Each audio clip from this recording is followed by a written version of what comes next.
লগত কক ভাৰত মাতা কি, ভাৰত মাতা কি। নৰেন্দ্ৰ মোদী, দিলীপ শইকীয়া, ৰাজীৱ বাঙ্গাল একদম জিকিবই। আৰু আজিৰ সভাত আমাৰ মাজত উপস্থিত ভাৰতীয় জনতা পাৰ্টিৰ সভাপতি দিলীপ শইকীয়া ডাঙৰীয়া, মন্ত্ৰী অশোক সিংঘাল ডাঙৰীয়া, জিলা সভাপতি গোসাই বসুমতাৰী ডাঙৰীয়া, হৰেণ দেউৰী ডাঙৰীয়া, অৰূপ দে ডাঙৰীয়া, বিভূতি বৰগীয়াৰী ডাঙৰীয়া, কবিতা বসুমতাৰী ডাঙৰীয়া, বিৰাজ মোহন বসুমতাৰী ডাঙৰীয়া, অশোক সিংঘি ডাঙৰীয়া, দুৰ্গা হাজদা ডাঙৰীয়া, অমৃত বেগ ডাঙৰীয়া, জাগিৰ সোৰেং ডাঙৰীয়া, মনোৰঞ্জন ব্ৰহ্ম ডাঙৰীয়া, সুনকা হাজদা ডাঙৰীয়া, শ্যামল সৰকাৰ ডাঙৰীয়া আৰু আজিৰ সভাত উপস্থিত বনৰগাঁৱৰ আই মাতৃসকল, যুৱক যুৱতী, বন্ধু বান্ধৱীসকল আৰু মোৰ শ্ৰদ্ধাৰ ৰাইজ। আজি ৰাতিপুৱা যেতিয়া আমি গুৱাহাটীৰ পৰা ওলাইছিলো বহুত বৰষুণ আছিল। মই ভাবিছিলো ইমান বৰষুণ মিটিং হ'ব কি নাই, তথাপিতো আহিলো আৰু ৰাস্তাত মই সুধি আছিলো যে মানুহ আহিব নে নাই। বোলে নহয়, বৰষুণ হলেও বনৰগাঁৱত মানুহ আহিবই। মই বিশ্বাস কৰা নাছিলো। মই বোলে এবাৰ নিজে চাওঁ। ইয়াত আহিতো দেখিলো আপোনালোক ভিজি ভিজি ইয়াত বহি আছে। তাৰ মানে বিজেপিক জিকাবই, হয় নে নহয়? পুৰা হয় নে নহয়? ৰাজীৱ জিকিব কনফাৰ্ম। ময়ো ভাবো এইবাৰ ইলেকশ্যনত বনৰগাঁৱত আমি বিজেপি জিকিমেই, একদম 100% কনফাৰ্ম আমি জিকিমেই। শ্ৰদ্ধাৰ ৰাইজ, আমাৰ যেতিয়া বিটিআৰৰ ইলেকশ্যন আহিলে তেতিয়া আমাৰ মাজত আলোচনা হল যে আমি কেইটা সিটত ইলেকশ্যন উঠিম। প্ৰথমতে আমি ভাবিলো যে ইয়াততো বিপিএফ আছে, ইউপিপিএল আছে, গতিকে আমি 9-10টা ইলেকশ্যন খেলিলে হৈ যাব। যেতিয়া মই আমাৰ কাৰ্যকৰ্তাসকলক কলো যে আমি কম সিটত ইলেকশ্যন খেলিম, তেতিয়া মোক তেওঁলোকে কলে যে দাদা আপুনি এবাৰ নিজে বিটিআৰখন ঘূৰি চাওক, আপুনি বুজি পাব যে আমি কেইটা সিটত ইলেকশ্যন উঠিব লাগে। মই বিটিআৰত যোৱা 10 দিন মিটিং কৰি আছো। প্ৰথমতে মুদৈবাৰী গলো, মুদৈবাৰীৰ পিছত হৰিচিঙা, খালিংদুৱাৰ, তাৰ পিছত দৰঙাজুলি, নাগৰিজুলি, শুক্লাই চেৰফাং, মথনগুৰি, মুছলপুৰ, তাৰ পিছত মই গলো সুবাইজাৰ, তাৰ পিছত মানস চেৰফাং, থুৰিবাৰী, ফকিৰাগ্ৰাম, দতমা, আকৌ মই ওদালগুৰিত গলো, ননৈ চেৰফাং, খৈৰাবাৰী, ভেৰগাঁও, তামুলপুৰত গলো, বাগানপাৰা, গোৰেশ্বৰ, আকৌ বাক্সা জিলাত গলো আমাৰ ককলাবাৰী, শালবাৰী, তাৰ পিছত আমি গলো আমাৰ দিহিৰা, তাৰ পিছত চিৰাঙত আমি চিৰাংদুৱাৰ, আমি কোকৰাঝাৰত আজি আকৌ আহিলো, বনৰগাঁও, অলপ পিছত যাম গোমা। মই যিমান সিটৰ নাম কলো সকলো মিটিঙতে হাজাৰ হাজাৰ মানুহ। বিজেপিক বিটিআৰত ইমান আদৰণি লৈছে যে এতিয়াও হাগ্ৰামা মহিলাৰীয়েও কয় যে আমাৰ বিজেপিৰ লগত কণ্টেষ্ট, প্ৰমোদ বড়োৱেও কয় বিজেপিৰ লগত কণ্টেষ্ট। মইতো কওঁ যে বিজেপি সুপাৰফাষ্ট ট্ৰেইন হৈ আছে, বিজেপি এতিয়া 1 নম্বৰত আছে। মই ঠিক কৈছো নে নাই? বিজেপি 1 নম্বৰত আছে নে নাই? হাজাৰ হাজাৰ মানুহ। আমি এটা সমষ্টিত এটা মিটিং পাতিছো, বাকী পাৰ্টিবিলাকে 5টা 6টা সমষ্টি লগ লাগি এটা মিটিং পাতিছে। আমাৰ এটা মিটিঙত বৰষুণ হ'ব পাৰে, ৰ'দ হ'ব পাৰে, মানুহ আছেই। আৰু ময়ো দেখিলো যে সকলোৱে বৰষুণত ভিজি আছে, গতিকে ময়ো অলপ বৰষুণত ভিজি বৰষুণৰ আনন্দ লওঁ। কাৰণ এইকেইদিন সকলো মানুহে কৈ আছিলে যে খৰাং বতৰ হ'ব পাৰে, মোৰো ভয় লাগি আছিলে। এতিয়া যেতিয়া মই বৰষুণ দেখিলো, খেতি পথাৰত মানুহে কঠীয়া ৰুব পাৰিছে, মোৰো মনটো ভাল লাগিলে। আৰু সেইকাৰণে মই এইটো বৰষুণ বুলি ভাবা নাই, মই এইটো ভগৱানৰ পুষ্পবৃষ্টি বুলি ভাবিছো, যে আমাক সকলোকে আশীৰ্বাদ কৰিছে। শ্ৰদ্ধা ৰাইজ, আমি এই ইলেকশ্যন UPPLৰ এগেইনষ্টতো খেলা নাই, আমি BPFৰ এগেইনষ্টতো খেলা নাই। কোনো পাৰ্টি আমাৰ শত্ৰু নহয়। আমি মাত্ৰ বিচাৰিছো যে এইবাৰ BTRত BTCত এনেকুৱা এখন চৰকাৰ হওক, যিখন চৰকাৰৰ সন্মুখত আমাৰ সমস্যাবিলাক সমাধান হ'ব পাৰে। আমাৰ BTRত 26টা জনগোষ্ঠীৰ লোক বাস কৰে। BTR হোৱা কিমান দিন হ'ল? 22 বছৰ। 2003ত মোৰ মনত আছে, মই অসমত মন্ত্ৰী আছিলো, আৰু ইয়াতে আমি হাগ্ৰামা মহিলাৰীক শপত দিয়াইছিলো। তেতিয়া যি ল'ৰা বাচ্চা আছিলে, 22 বছৰ পিছত সেই ল'ৰা এতিয়া বিয়া কৰাৰ সময় হ'ল। কিন্তু আমাৰ BTRৰ সমস্যা এতিয়াও সমাধান নহ'ল। কাৰোবাক লগ পাম, কয় দাদা অৰুণোদয় পোৱা নাই। কাৰোবাক লগ পাওঁ, বোলে প্ৰধানমন্ত্ৰীৰ ঘৰ পোৱা নাই।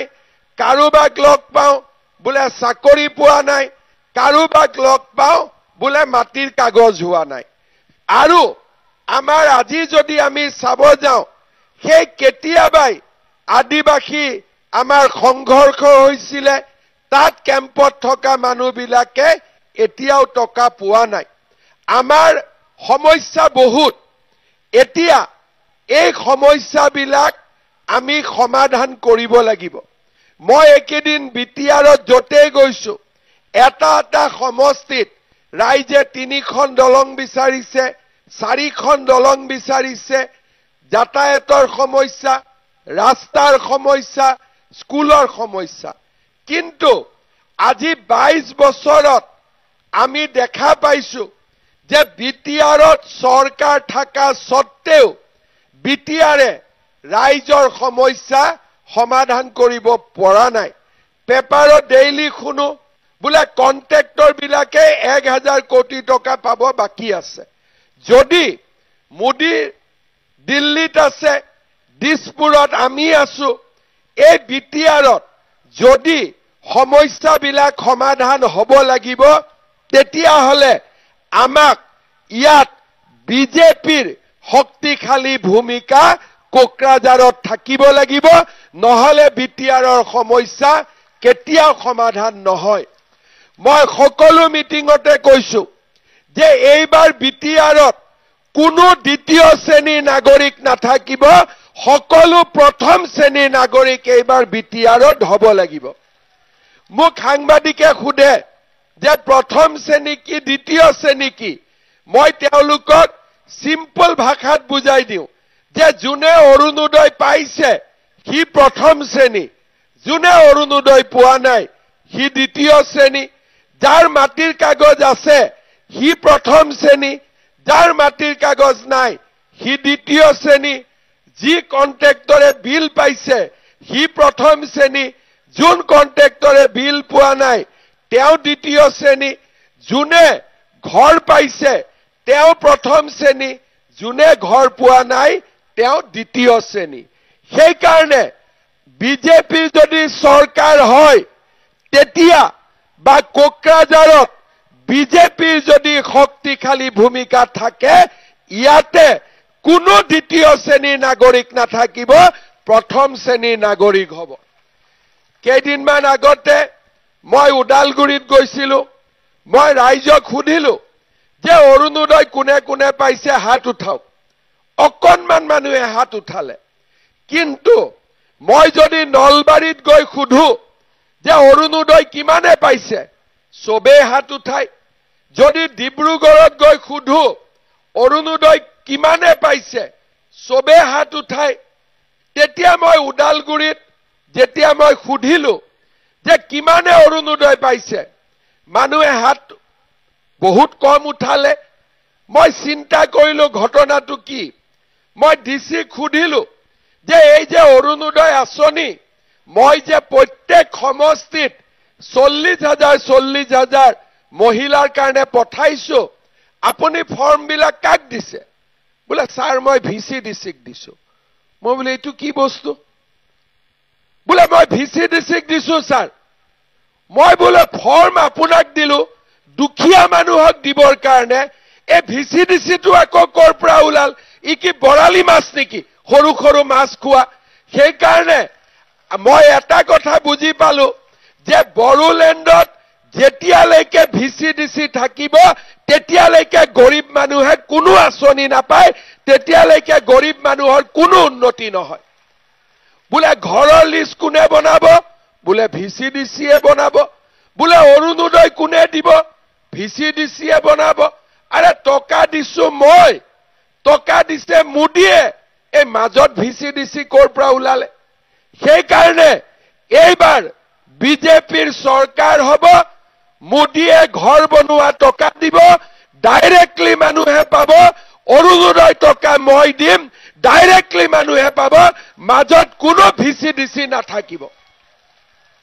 আমাৰ অসমততো VCDC নাই, নলবাৰীত VCDC নাই, বৰপেটাত VCDC নাই, যোৰহাটত VCDC নাই, ডিব্ৰুগড়ত VCDC নাই। তাত সকলোৱে অৰুণোদয় পায়। অৰুণোদয় এতিয়া আমি মাহত 1250 টকা দি আছো। জানুৱাৰী মাহৰ পৰা অৰুণোদয়ৰ মানুহে গেছ কিনিলে আৰু 250 টকা পাব। তাৰ মানে অৰুণোদয় 1500 টকা হ'ব। এতিয়া এই টকা যদি মোৰ বড়োলেণ্ডৰ মায়ে নাপায়, বড়োলেণ্ডৰ বাইদেৱে নাপায়, বড়োলেণ্ডৰ ভণ্টিয়ে নাপায়, আমাৰ মনবিলাক বেয়া হৈ থাকিবনে নাই? এতিয়া ফৰ্ম লৈ কাজিয়া। ডিচিক সুধিছো, বোলে ছাৰ ফৰ্ম VCDCয়ে লৈ গ'ল, অমুকে লৈ গ'ল, তমুকে লৈ গ'ল। এইটোতো ঠিক কথা নহয়। বৰালি মাছে সৰু সৰু মাছবিলাক খায়নে নাখায় নদীত?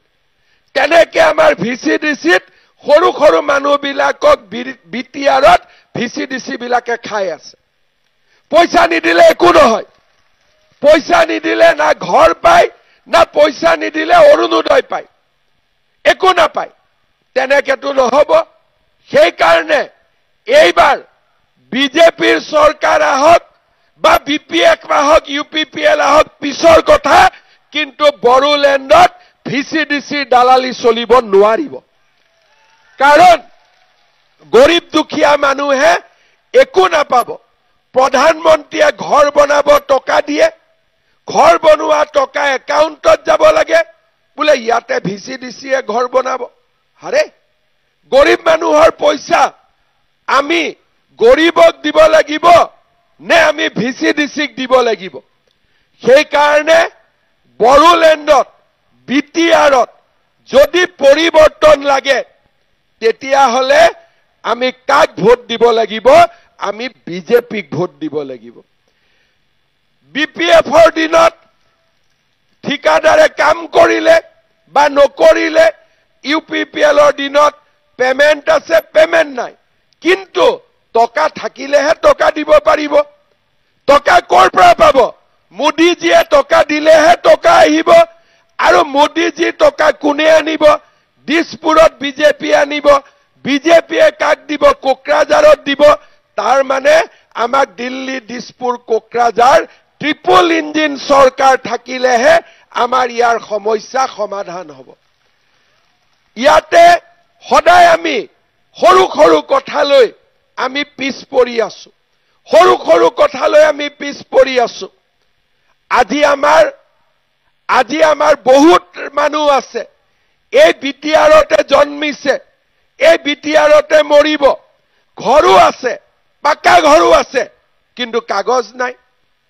যদি ঘৰো আছে, মই বিটিআৰতে জন্মিছো, বিটিআৰতে মৰিম, লাইটৰ কানেকশ্যন আছে, পানীৰ কানেকশ্যন আছে, খালি মাটিৰ কাগজ নাই।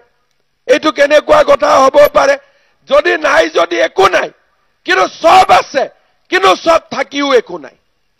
ঘৰ আছে, মোৰ মাটি আছে, বাউণ্ডাৰী ৱাল আছে, ইলেক্ট্ৰিচিটি কানেকশ্যন আছে, পানী আছে, বোলে মাটিৰ কাগজ আছে নে?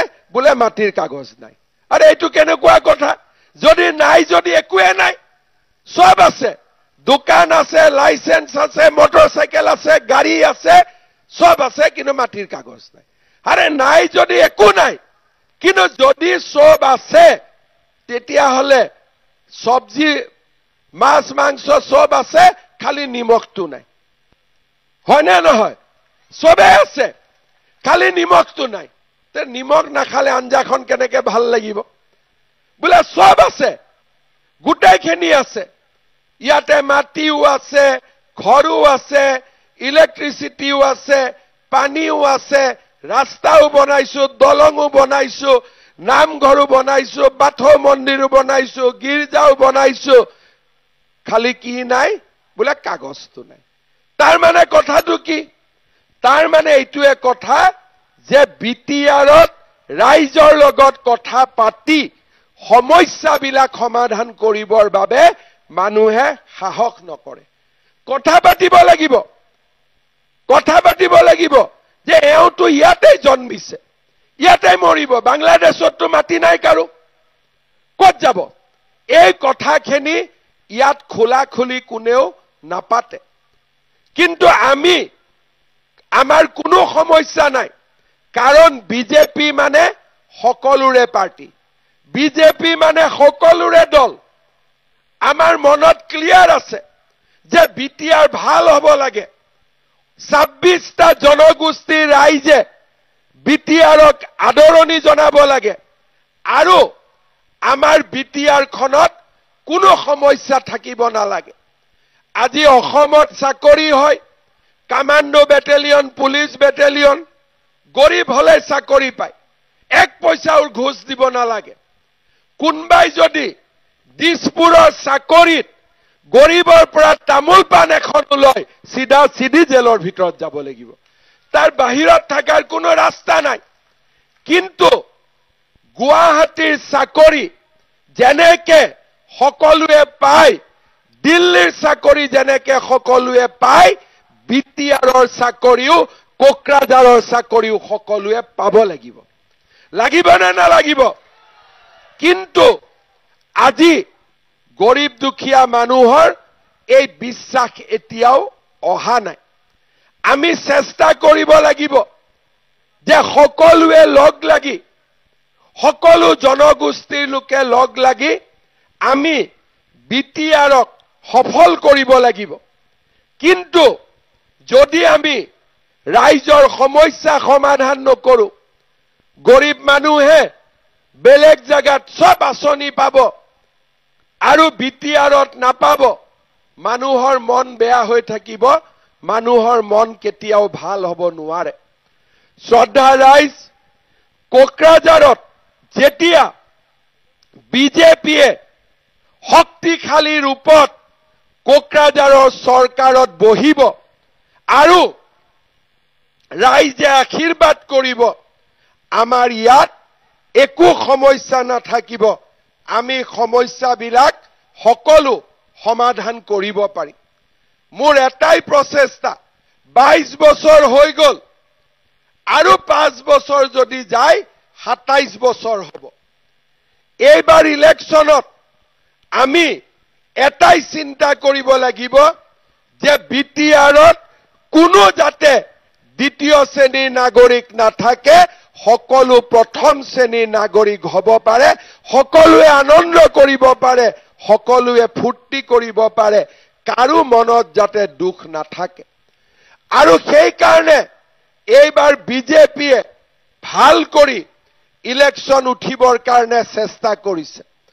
মই আগতে আপোনালোকক কৈছো যে এইকেইটা দিন, যোৱা 1 তাৰিখৰ পৰা আজি 13 তাৰিখ হ'ল, প্ৰত্যেক দিনাই দুখন মিটিং তিনিখন মিটিং মই ৰাইজৰ আগত গৈছো ৰাইজক এটাই কথা বুজাইছো যে বিপিএফও আমাৰ শত্ৰু নহয় ইউপিপিএলও আমাৰ শত্ৰু নহয় আমি মাত্ৰ বিচাৰিছো যে 22 বছৰ পিছতো বিটিআৰৰ ৰাইজৰ যি দুখ থাকি গল কষ্ট এতিয়াও হৈ আছে কৰবাত দলং নাই কৰবাত ৰাস্তা নাই কৰবাত স্কুল নাই কৰবাত কলেজ নাই এইবাৰ আমি বিটিআৰক সৰ্বাংগ সুন্দৰ বনাব লাগিব বিটিআৰক অসমৰ ভিতৰতে আটাইতকৈ বিকশিত অঞ্চললৈ ৰূপান্তৰ কৰিব লাগিব আজি আপোনালোকে গুৱাহাটীত যাওক কিমান ডেভেলপমেন্ট ডিব্ৰুগড়ত যাওক কিমান ডেভেলপমেন্ট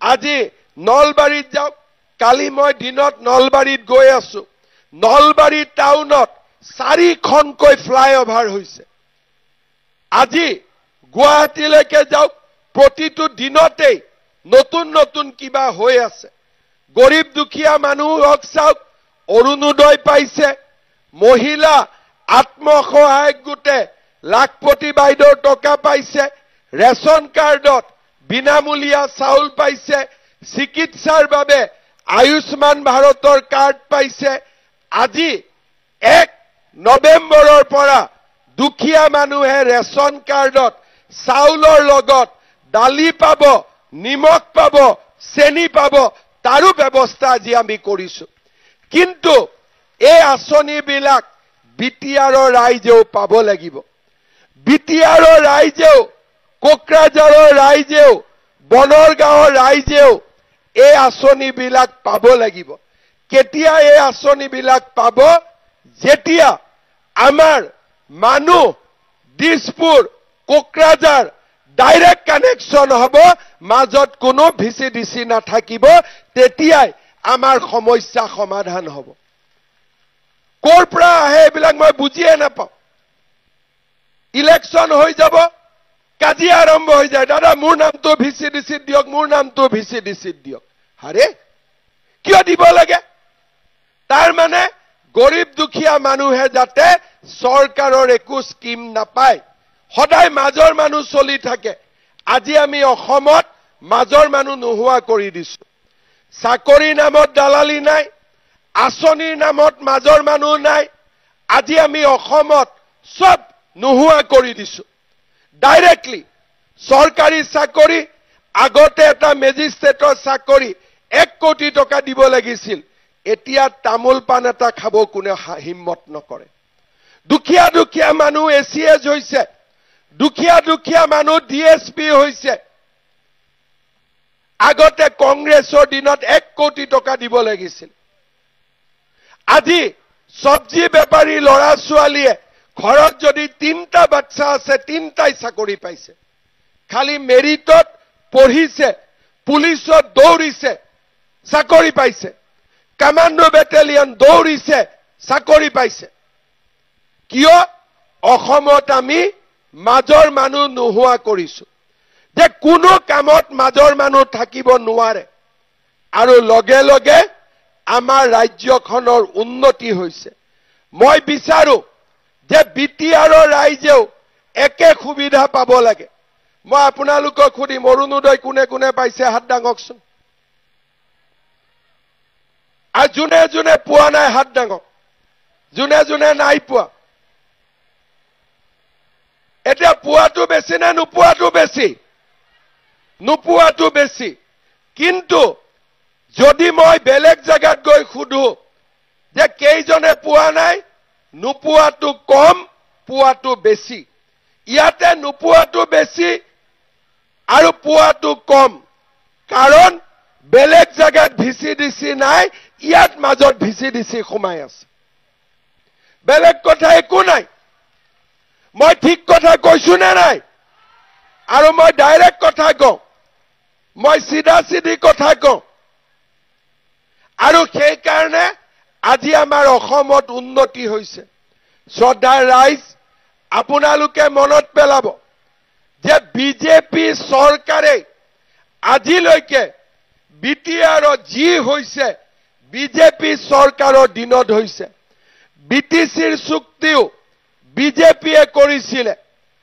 আৰু বিটিআৰৰ চুক্তিও বিজেপিয়ে কৰিছে আপোনালোকে জানে যে 2021 চনৰ আগলৈকে আমাৰ বিটিআৰত গুলীবৰ্ষণ আছিলে বোমা বিস্ফোৰণ আছিলে গোষ্ঠীগত সংঘৰ্ষ আছিলে সাম্প্ৰদায়িক সংঘৰ্ষ আছিলে 2021 চনত মই অসমৰ মুখ্যমন্ত্ৰী হলো আৰু মই মুখ্যমন্ত্ৰী হোৱাৰ পিছত বিটিআৰত এটাও গুলি ফুটা নাই এটাও বোমা বিস্ফোৰণ হোৱা নাই আজি 4.5 বছৰ হৈ গল যিমান লৰা জংগলত আছিলে মৰমেৰে আমি মাটি আনিলো বন্দুক বিলাক লৈ ললো ট্ৰেক্টৰ ল পাৱাৰ টিলাৰ ল বন্দুক নালাগে আজি আমি যেতিয়াৰ পৰা মই অসমত মুখ্যমন্ত্ৰী হৈছো তেতিয়াৰ পৰা অসমত আমি দেখা পাইছো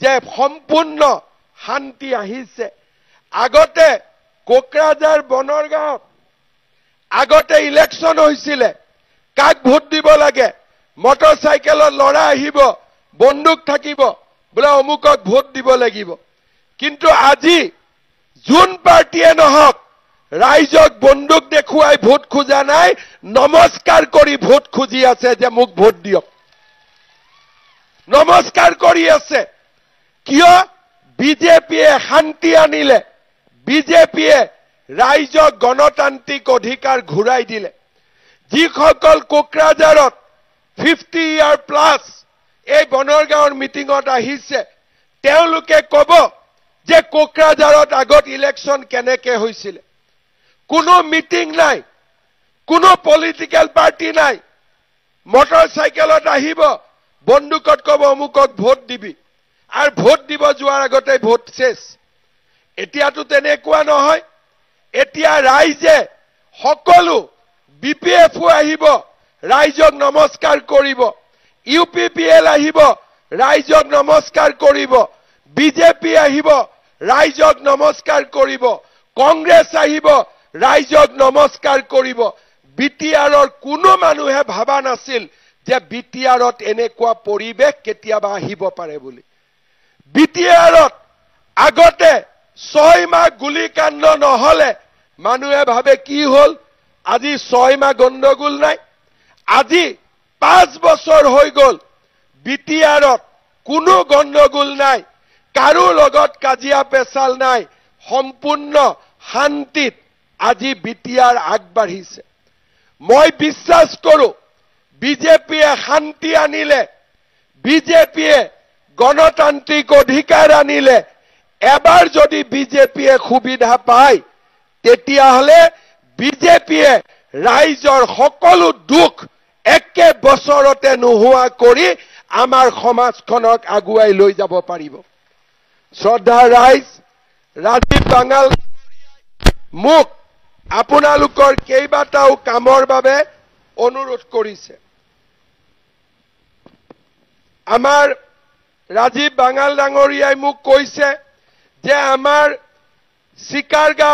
চিকাৰগাঁৱত এটা স্কিল ডেভেলপমেন্ট সেন্টাৰ হ'ব লাগে নেকি তাৰ পিছত তেওঁ মোক কৈছে যে নতুন বিডিও অফিস এটা পাটগাঁৱত হ'ব লাগে নেকি ৰাজীৱ বাঙালে মোক কৈ আছে তাৰ পিছত কৈছে যে পুটিমাৰি গাঁৱত এখন নাৰ্সিং স্কুল হ'ব লাগে হয় নেকি তাৰ পিছত তেওঁ মোক কৈছে যে আউলা নালা নদীত ইৰিগেশ্যন কেনেল নোহোৱা কাৰণে 3000 বিঘা মাটিত ভাল কৰি খেতি কৰিব পৰা নাই গতিকে তাতে সুইচ গেট আৰু ইৰিগেশ্যন কেনেল বনাব লাগে যাতে গেইল পাইপলাইন ষ্টেচন বেলটাৰী কাষত থকা আমাৰ বংশীগাঁও ভিচিডিচিত ধুনীয়া খেতিবাৰী হ'ব পাৰে ঠিকে কৈছে নে নাই তাৰ পিছত তেওঁ কৈছে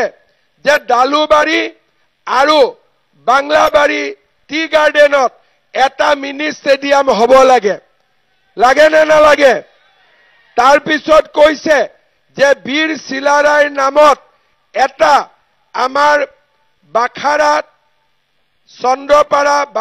চন্দ্ৰপাৰাত এটা ষ্টেচু হ'ব লাগে আৰু এটা অডিটৰিয়াম হ'ব লাগে জাষ্টিন লাকৰাৰ নামত এটা আমাৰ কমিউনিটি হল নিৰ্মাণ কৰিব লাগে আৰু বনৰগাঁৱত বেংক আনিব লাগে যাতে বেংকিং সাৰ্ভিস মানুহে পাব পাৰে ঠিকে কৈছে নে নাই কোৱা তাৰ পিছত কৈছে যে সালগুৰিৰ পৰা ভাওৰাগুৰিলৈ সৰভাঙ্গা নদীৰ ওপৰত এখন দলং হ'ব লাগে লাগে নে নালাগে তাৰ পিছত কৈছে হেকাইপাৰাৰ পৰা মাছুৱা ঘাটলৈকে এখন ফুটব্ৰিজ হ'ব লাগে লাগে তাৰ পিছত কৈছে ৰাম মন্দিৰ টু হৰিকৃষ্ণ মন্দিৰ গৌৰাঙ্গ নদীৰ ওপৰত এখন ফুটব্ৰিজ হ'ব লাগে লাগে নে নালাগে লাগে তাৰ মানে যিখিনি ৰাজীৱ বাঙাল ডাঙৰীয়াই মোক দিছে এইখিনি যদি কৰি দিও আপোনালোকে ভাল পাব শান্তি পাব হয় নে নহয় পাক্কা কৈছে তাৰ মানে ৰাজীৱ বাঙালে আপোনালোকৰ কাৰণে কিমান চিন্তা কৰে হয় নে নহয় এই গোটেই কথাখিনি মই ইয়াত আহাৰ লগে লগে মোক কৈছে যে বনৰগাঁৱত মানুহ বৰষুণত ভিজি আছে এইখিনি আপুনি ঘোষণা কৰি যাব লাগিব তাৰ মানে আপোনালোকক কিমান মৰম কৰে এই কামবোৰ বেলেগ পাৰ্টিয়ে কৰিব পাৰিব নে বিজেপিয়ে কৰিব পাৰিব কোনে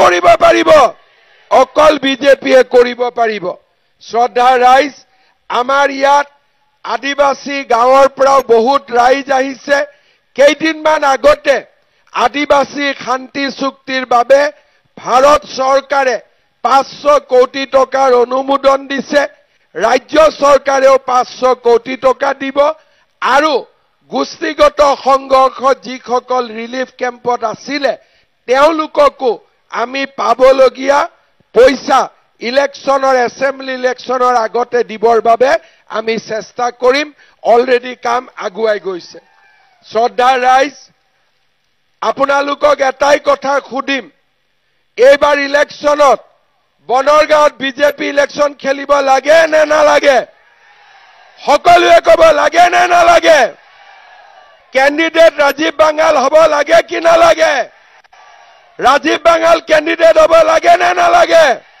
ৰাজীৱ বাঙাল জিকিব নে নাই ৰাজীৱ বাঙালক ভোট দিব নে নাই কোকৰাঝাৰত বিজেপিৰ চৰকাৰ গঠনত শক্তিশালী ভূমিকা হ'ব লাগে নে নালাগে লাগে পাক্কা লাগে তেতিয়ালে মোৰ লগত একেলগে ক'ব ভাৰত মাতা কি নৰেন্দ্ৰ মোদী অমিত শাহ দিলীপ শইকীয়া ৰাজীৱ বাঙাল